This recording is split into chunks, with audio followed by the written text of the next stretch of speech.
When we receive an offer on a property from your agent, they're telling us a story about you.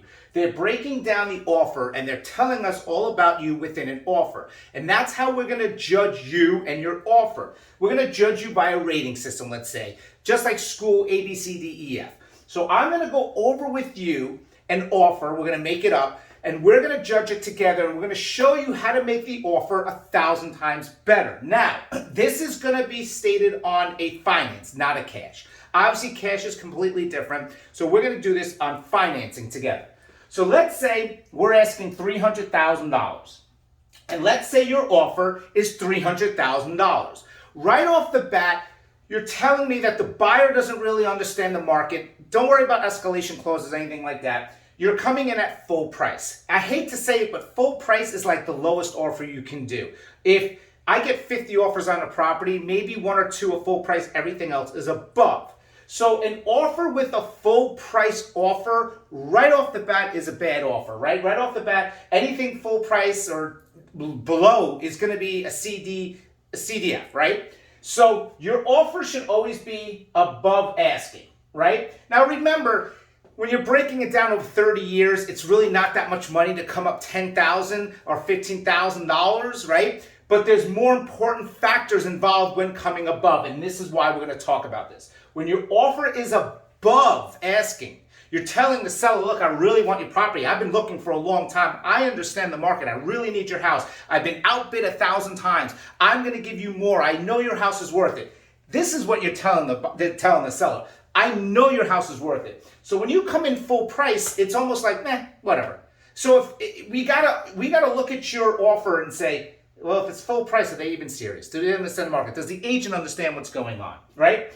The escrow, an escrow is pretty much a binding, you're binding the contract with a good faith deposit. This is the problem with escrow. Yes, in a finance deal, you're protected by the inspection, you're protected by the appraisal, and you're protected by the finance contingency. But the escrow says a lot more. It says, look, I have money. I'm going to put $10,000 down. I'm going to show you that I have money. I'm a serious buyer. You're asking $300,000. I'm going to give you $10,000. I'm going to risk that $10,000. Even though there's a lot of contingencies that protect the escrow, I'm still going to put a lot of money in there for you. If you put $1,000, which I see a lot, you're telling me right off the bat that this person doesn't have money. If they don't have money, then what's going to happen if the home inspection comes back? If they don't have money, then their finance contingency is going to be really tight, right? Again, I'll go over that with you. So first is your offer, always above. Second is your escrow. Now, even though you're saying, well, Karen, the escrow's refundable. It is, but there's ways to make the escrow stronger, and we'll go over that as well. Your down payment. Your down payment, the same thing. If somebody's putting down 10 or 20%, they're telling us they have money. The reason why it's important when someone is disclosing that they have money, and I know it stinks in this market if you're like, look, I don't have a lot of money. This market is crazy. This market is for the strongest, absolute strongest buyers there are. This market is for someone that sold their house and has tons of money or been saving for a long time. Because what's happening is people are asking for so much more than their house is worth, and they're expecting you to pay for it, that they need to make sure that you have the money to pay for it. So when you're telling someone a story in an offer, you're saying to them, look, you don't know who my buyer is, but my buyer is strong. They have money. They understand the market. They're not wasting your time. They're going to give you more than what you're asking for. They're going to put down a nice size escrow to show you how serious they are. They're even putting down a nice down payment. They're putting down 10 or 20%, 30, 40% to show you they have money. This is telling me that the more money they have, the less of a problem it might be when it comes to certain contingencies. The loan type. Obviously, conventional right now is, the ruler with most agents out there. VA is amazing. I love VA. FHA. The problem with FHA, it has a stigma where it's like, oh, you're a first-time home buyer or you're this. Look, I know people that have a ton of money and they're FHA buyers, and just something happened with their credit. It was a little mishap and their credit went down, but they still got tons of money. So if you're an FHA buyer and you're having a lot of problems with it because of your credit, you have to tell the store to say, hey, look, I might have had an issue with my credit, But don't get it twisted. I have money and I'll make this deal close. But no one tells that story. They just go, here, FHA, this, and they're like, I'm not taking this. You have to tell a story. Conventional is already saying, I'm a strong buyer. VA is military, but the stigma with VA is 0% down payment. I don't have money to pay the appraisal gaps. And these are stigmas. VA is a great loan. It's an amazing loan. But you got to tell the story in each chapter, right? Inspection time frame. An inspection time frame is basically, it goes two ways. It says the seller has the right to sell the house as is. The buyer has the right to do inspections and soulfully back out whether the inspection comes in good or not. So you're taking the house off the market for XYZ, then for you to say, I don't want this house anymore, right? If you're using an as-is contract. So 5 days for me is max. You should even do it less than that, depending on what day of the week you get accepted offer. When it says if left blank 15 days, if your agent is putting 15 days, kiss your deal goodbye. Why would I take a house off the market for 15 days? And this is the problem. So many agents, do not understand contracts. They're more, and I you know what, I'm going to say it and I really don't care.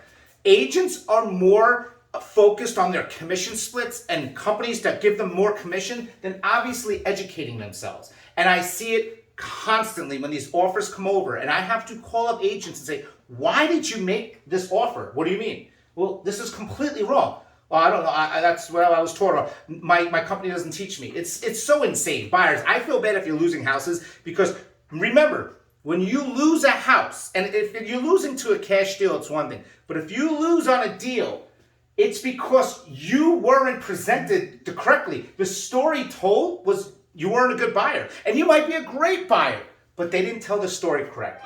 You don't need 15 days inspection. 5 days or less. Get the inspector on the phone before you're looking at homes. Finance contingency. When you do a finance contingency, you're telling the seller, it's going to take me 30 days to get my loan approval. No. You have to go into the bank, go into your lender and say, am I a solid buyer? Can you get this? Yes. Everything has to you have to do all this stuff before making offers, right? So like, for instance, let's say me. If I'm going into a house, I'm taking 5 days to do my inspections. A finance contingency means if something falls through and you can't get the loan or something happens, you can walk away from the deal and get that escrow back. But hear me out here. Escrow is refundable during inspection with finance contingency and appraisal. You take the inspection day, you say, I only need 5 or less days. Your finance contingency, you say, look, I only need 15 days to get my finances. Or like me, I waive my finance contingency if I'm buying something because I know that I'm a solid buyer. And guess what? If I do something like buy a car or something, that's on me. The seller shouldn't suffer. I want the seller to go, hey, he's putting up his escrow and waiving his finance contingency, and he's taking the least time in inspection, he's a solid buyer, right? I'm trying to tell them a story of how good of a buyer I am. And the appraisal gap. This is one that's tough, and I get it. This is one that's almost craziness. Basically saying, if you're offering, say, $350, right? You're telling the seller, listen, I know I'm offering you a lot more money than your house is worth. Chances are it's not going to appraise, right? Well, if it doesn't appraise, I'll make sure I come up with XYZ to cover the shortage. Some people might say, I'll give you $350 and pay $10,000 if it comes in short. Up to. Some people will $50,000. I see sellers saying they want you to pay the whole thing. Yes, it's a crazy market. They want you to pay the complete gap. So if you buy this house, right, say it's asking $300,000, you offer $350 and it appraises at $290, they want you to come up with the $60,000. That's tough. This is the market we're in. You have to understand that you have to play the game. You might say, look, I'm not covering X, I'll cover up to $10,000. Well, put it in there, make it strong, okay? You're telling a story when you're putting in an offer. Now, as a bonus, I'm going to tell you some little bonus things that you can do. You can pay title. In Hillsborough, seller chooses title, and there's certain fees involved with choosing title. Well, the buyer, you can say, no, I'll choose title. Let me take on those fees from you. I'll take a little burden off you. That's pretty good. You can do a free lease back. That's a good one. So watch this. You're a seller, and I go, look, I want to close on your house, 30-day close. But if you need a month to move out, I'll give it to you for free. Because since my mortgage payment, I know lenders are probably like, don't say this. I'm just saying there's different ways to do it. You can always say, you can stay in the house for a little bit longer if you need. Don't worry about it. Don't tell your bank. I don't think they really appreciate that. But there's certain things you can do. You can pay your own commission. If you listen, if you really want that house and you really want it and it's the house of your dreams, you can tell the seller, I'll pay my own agent's commission. Don't pay my agent. Put that money back in your pocket. Save some money on that end and I'll take care of my own agent. It's a good way to do it. No contingencies, right? You can say, and I'm not saying to do this, but you can say, I'll waive the inspection as long as it passes the insurance. I'll waive my finance contingency, and I'll pay XYZ on the gap. Now, that's if it's the house of your dreams. I wouldn't waive everything, obviously. So remember, we're coming in, and we're looking at these, and we're rating them with our sellers. And I'm going to tell you this, more than average times, these are done so hard. They're doing high these days. They're not filling it out right. Agents don't understand it. And this is the thing. These are the reason I do these videos. Because you as a buyer, you don't understand what's going on. You're trusting this agent, whether it's a family friend or a past agent or somebody you met on Facebook. You're trusting them to do the right thing. And I'm telling you right now, you'll be surprised how many buyers are losing homes because this is done so bad or so poorly. And it's highest and best. Highest and best means you're putting in your highest and best offer. So we're not going back and renegotiating. So if you're losing a house and you don't know why, you can call me and I can go over everything with you. I would love to help you. Yesterday alone, we had like 75 offers or whatever the case may be we were going over. So I hope this helps you. If you have any questions, please let me know. Happy Monday. Talk to you soon.